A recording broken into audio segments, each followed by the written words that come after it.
ओम शांति। ओम शांति। आज की तारीख है 6 फरवरी 2021। साकार महावाक्य। बाबा कहते, मीठे बच्चे, तुम महावीर हो, तुम्हें माया के तूफानों से डरना नहीं है। तुम महावीर हो, तुम्हें माया के तूफानों से डरना नहीं।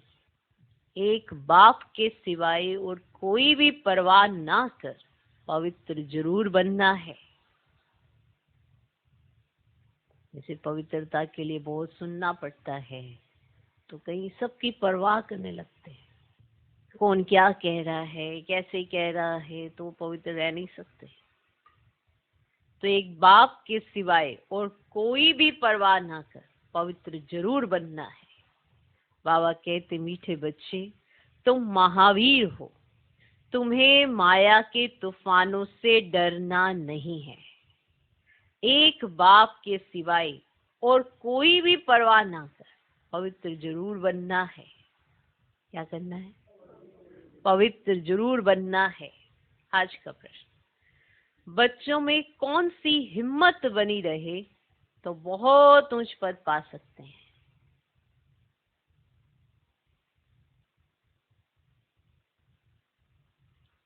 बच्चों में कौन सी हिम्मत बनी रहे तो बहुत ऊंच पद पा सकते हैं।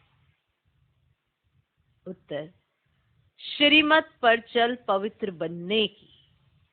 तो आज विशेष बाबा पवित्रता पर मुरली चला रहे हैं कि पवित्रता के लिए कितना सुनना पड़ता है, और वो जो सुनते हो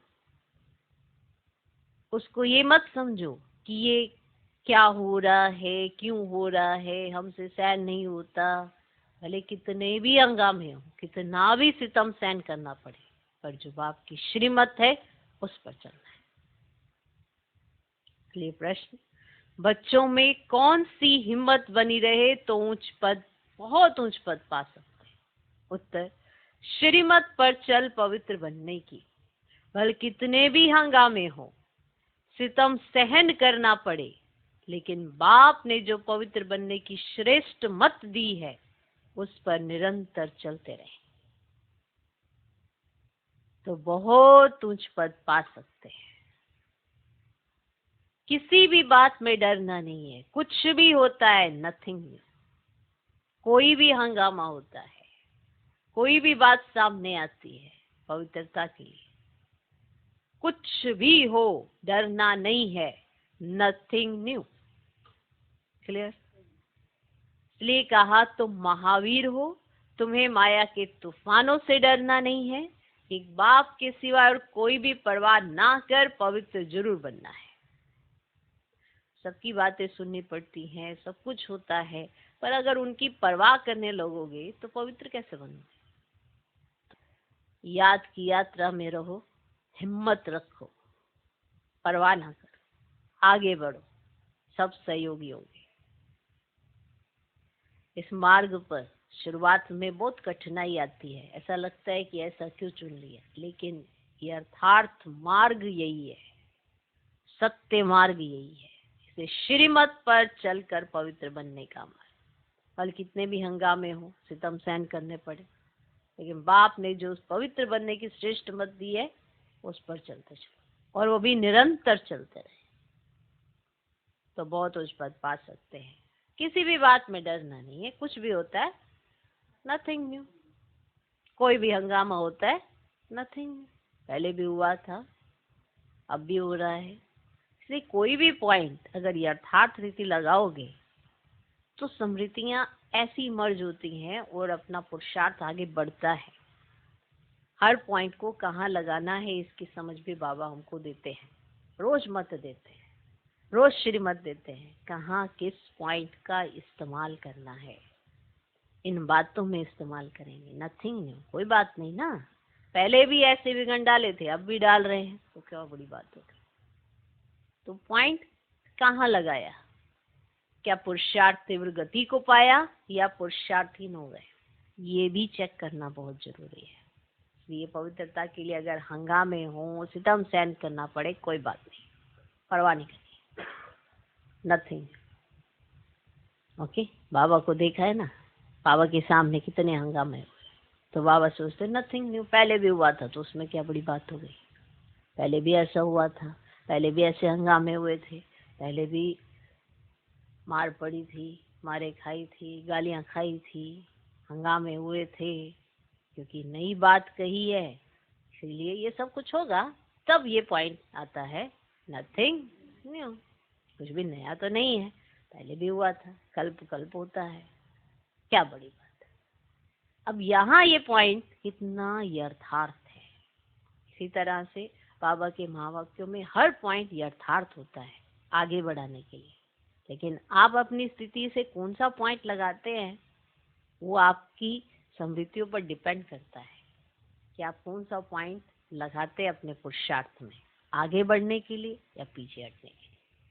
ओके, तो कोई भी हंगामा होता है नथिंग न्यू, जैसे बाबा ने समझा। आज का गीत है भोलेनाथ से निराला और कोई नहीं। ओम शांति। यह है भक्ति मार्ग वालों का गीत।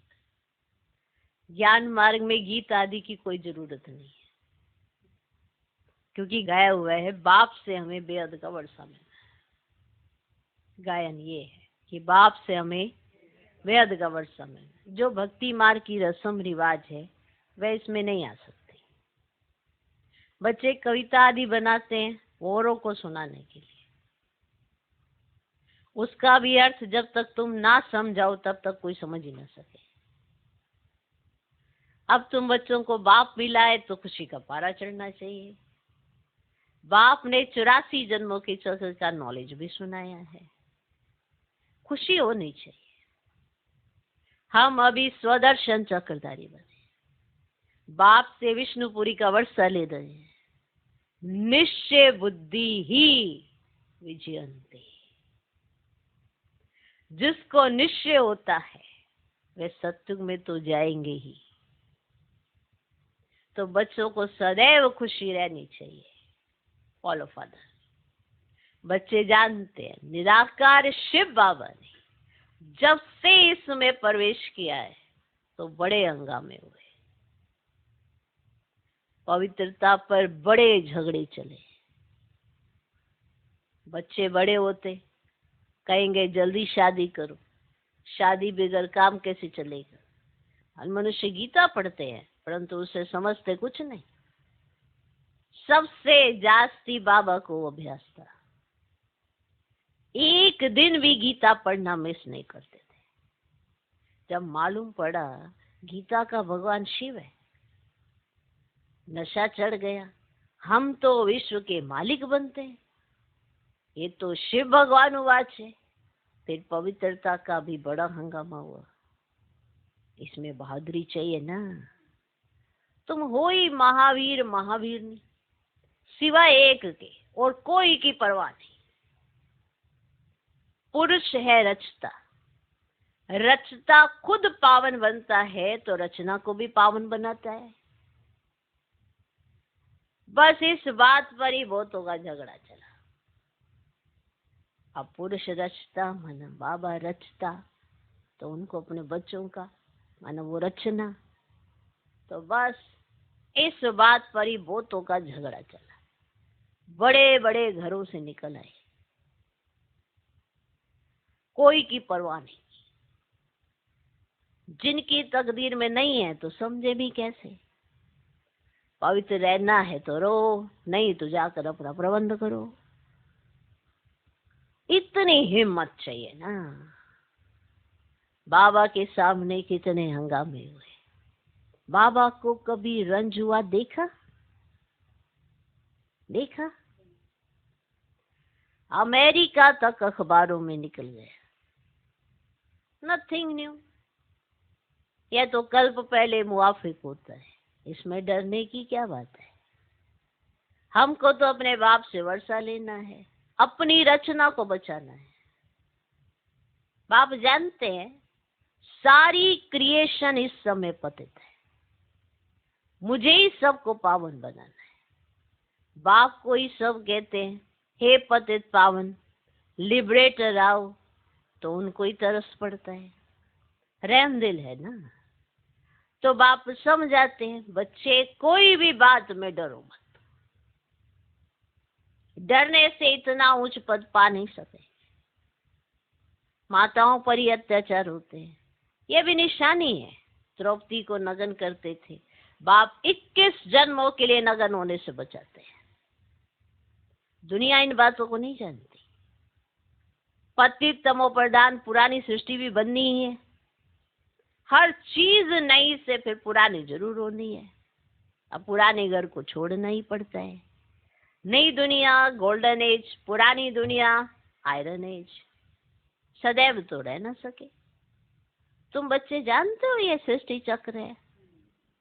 अब देवी देवताओं के राज्य की फिर से स्थापना हो रही है। बाप भी कहते हैं फिर से तुमको गीता ज्ञान सुनाता हूं। यहाँ रावण राज्य में दुख है, राम राज्य किसको कहा जाता है यह भी कोई समझते नहीं। बाप कहते मैं स्वर्ग अथवा राम राज्य की स्थापना करने आया हूँ। तुम बच्चों ने अनेक बार राज्य लिया और फिर गवाया है, ये सबकी बुद्धि में है। 21 जन्म सत्युग में हम रहते हैं, उसको कहा जाता है 21 पीढ़ी। अर्थात जब वृद्ध अवस्था होती है ना, तब शरीर छोड़ते हैं। अकाले मृत्यु कभी होती ही नहीं। अब तुम जैसे त्रिकालदर्शी बन गए हो ना, सब दिखाई दे रहा है ना। तुम जानते हो शिव बाबा कौन है? शिव के मंदिर भी ढेर बनाए हैं। अब मूर्ति तो घर में भी रख सकते हो ना, परंतु भक्ति मार्ग की भी ड्रामा में नूंद है। बुद्धि से काम लिया जाए। कृष्ण की अथवा शिव की मूर्ति घर में भी रख सकते हैं, चीज तो एक ही है। फिर इतना दूर दूर क्यों जाते हैं? क्या उनके पास जाने से कृष्णपुरी का वर्षा मिलेगा? अभी तुम जानते हो जन्म जन्मांतर हम भक्ति करते आए हैं। रावण राज्य का भी भव का देखो कितना है। ये है पिछाड़ी का भव का। राम राज्य तो सतयुग में था, वहां ये विमान आदि सब थे, फिर ये सब गुम हो गए।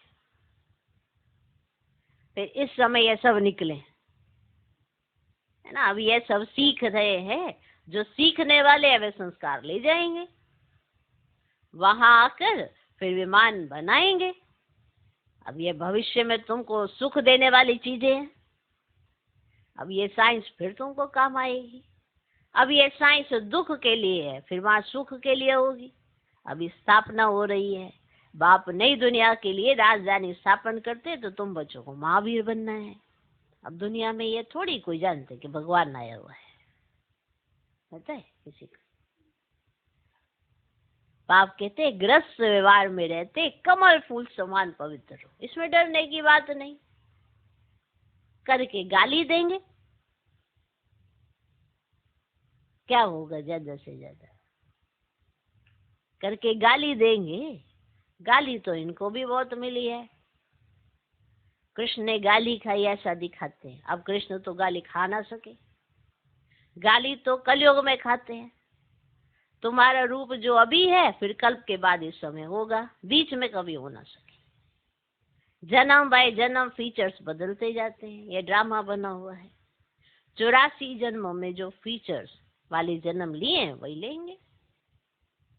अब तुम जानते हो यही फीचर्स बदल दूसरे जन्म में ये लक्ष्मी नारायण के फीचर्स हो जाएंगे। तुम्हारी बुद्धि का अब ताला खुला हुआ है। ये है नई बात। बाबा भी नया, बातें भी नई।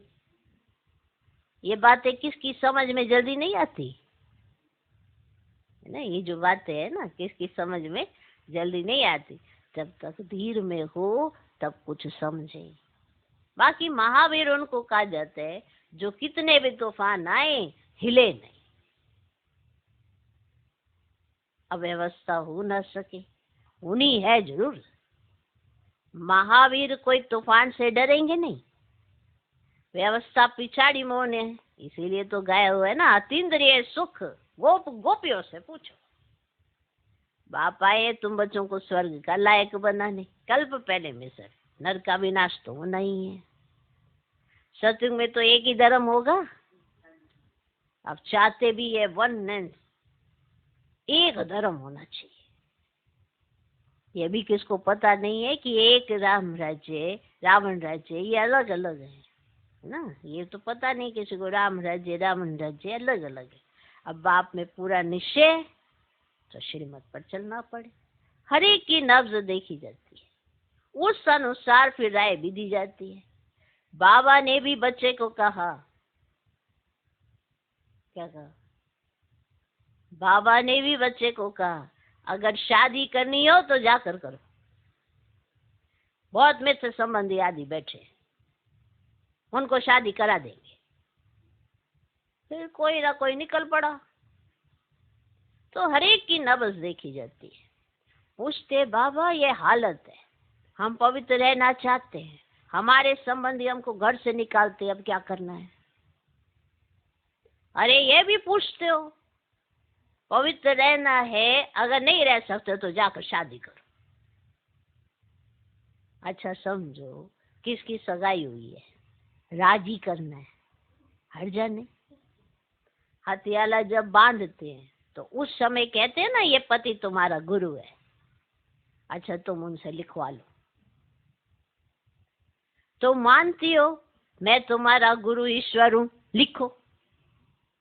अच्छा अब मैं हुक्म देता हूं पवित्र रहना है। हिम्मत चाहिए ना, मंजिल बहुत भारी है, प्राप्ति बहुत जबरदस्त है।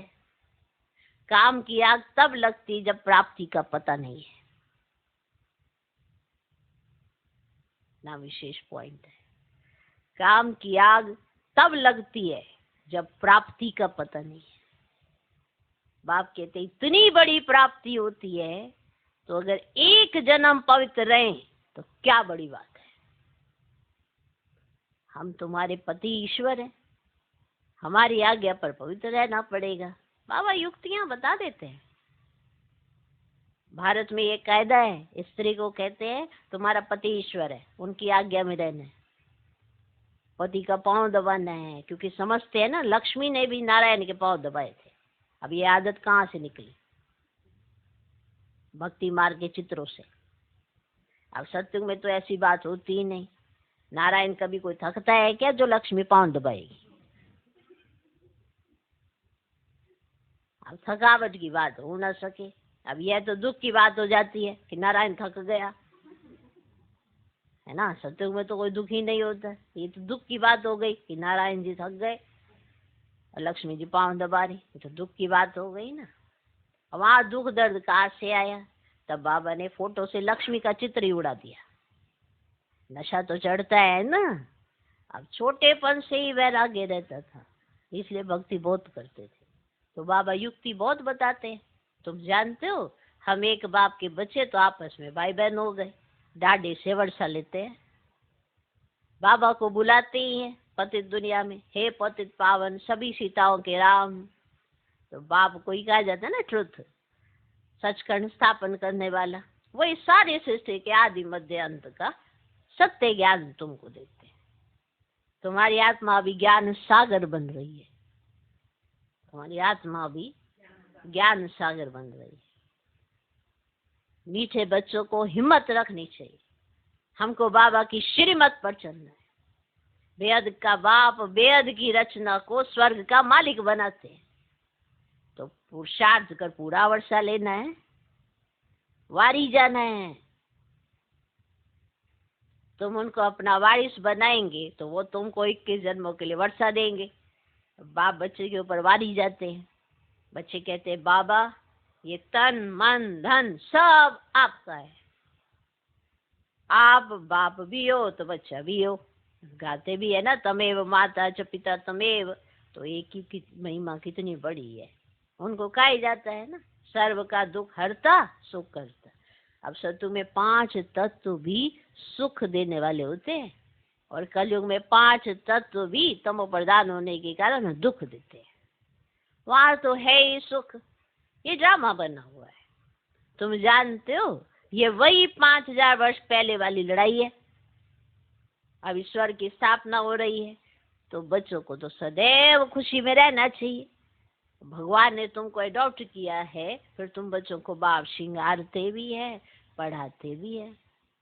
अच्छा मीठे मीठे सिकिलदे बच्चों प्रति माता पिता बाप दादा का याद प्यार और गुड मॉर्निंग। रूहानी बाप की रूहानी बच्चों को नमस्ते। हम रूहानी बच्चों की भी रूहानी बाप को नमस्ते नमस्ते नमस्ते। Good morning good morning good morning. Mateshwari ji के अनमोल महावाक्य। परमार्थ से व्यवहार स्वतः सिद्ध होता है। परमार्थ से व्यवहार स्वतः सिद्ध होता है। भगवान उवाच है कि तुम मेरे द्वारा परम अर्थ को जानने से मेरे परम पद को प्राप्त करेंगे। अर्थात परमार्थ को जानने से व्यवहार सिद्ध हो जाता है। लाइन तो बड़ी गहरी है। परमार्थ का अर्थ क्या होता है, पहले परमार्थ समझ लीजिए, फिर व्यवहार समझ लीजिए। व्यवहार क्या होता है? जैसे आज की दुनिया में सब व्यवहार पर इतना कंसंट्रेट करते हैं, लेकिन हमारा व्यवहार होना कैसे चाहिए, तो पहले अर्थ तो समझ में आना चाहिए ना कि व्यवहार होना कैसे चाहिए, किस तरह का हमें अर्थ पता होना चाहिए। अर्थ पता होते फिर व्यवहार सिद्ध हो जाता है। तो अभी ध्यान से सुन लेना। भगवान उवाच है, मानो ये लाइन जो है ये भगवान ने कही है। भगवान उवाच है कि तुम मेरे द्वारा परम अर्थ को जानने से मेरे परम पद को प्राप्त करेंगे। अर्थात परमार्थ को जानने से व्यवहार सिद्ध हो जाता है। देखो अब इस लाइन को समझ लो, ठीक है? ये भगवान उवाच लिखा हुआ है, ठीक है? देखो, देवताओं के आगे प्रकृति तो चरणों की दासी होकर रहती है।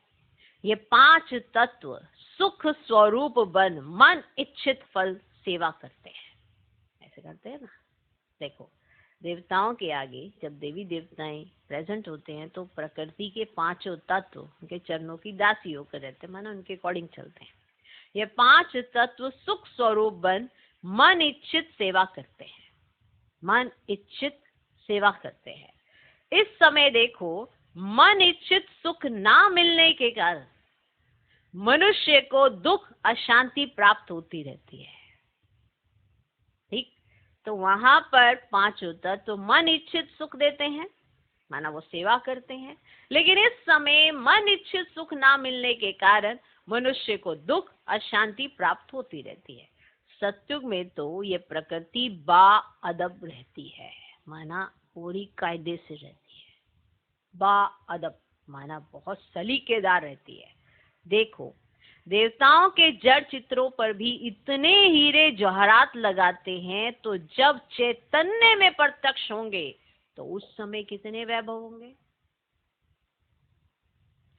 इस समय मनुष्य भूखों मरते हैं और जड़ चित्रों पर करोड़ों रुपए खर्च कर रहे हैं, तो ये क्या फर्क है। जरूर उन्होंने ऐसे श्रेष्ठ कर्म किए हैं, तभी तो उनके यादगार बने हुए हैं।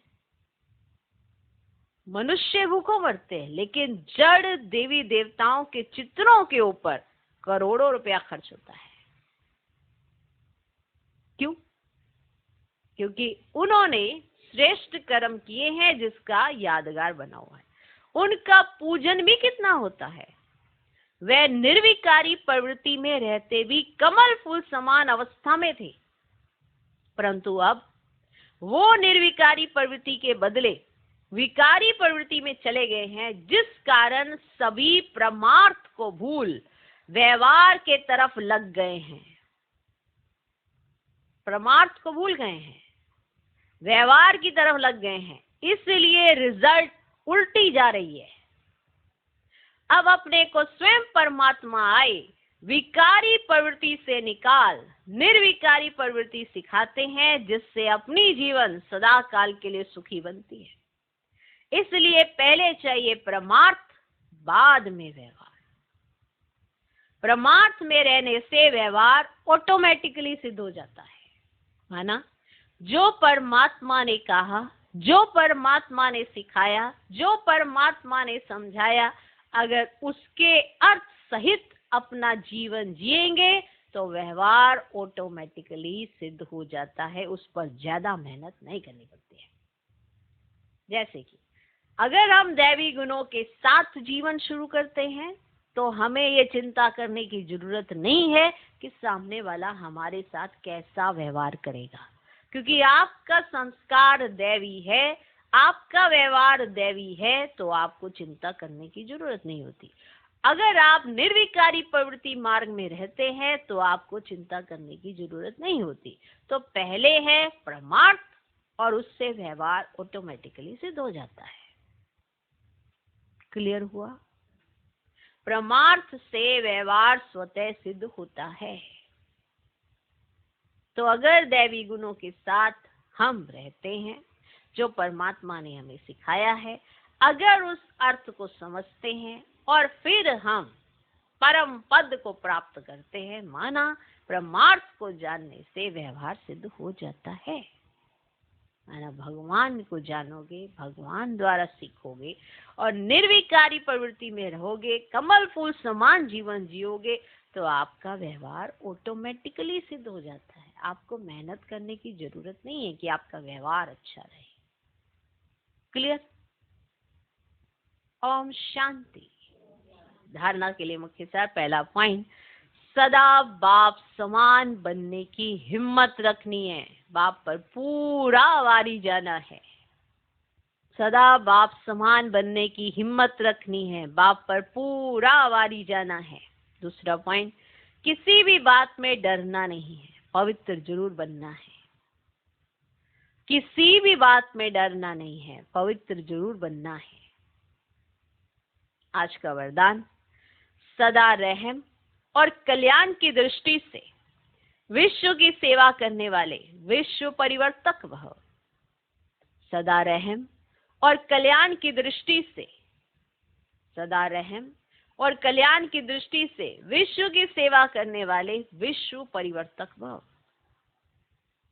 विश्व परिवर्तक व विश्व सेवाधारी आत्माओं का मुख्य लक्षण है अपने रहम और कल्याण की दृष्टि द्वारा विश्व को संपन्न व सुखी बनाना। जो अप्राप्त वस्तु है, ईश्वरीय सुख, शांति और ज्ञान के धन से सर्व शक्तियों से सर्वात्माओं को भिखारी से अधिकारी बनाना। ऐसे सेवाधारी अपना हर सेकंड बोल और संकल्प, संबंध, संपर्क सेवा में ही लगाते हैं।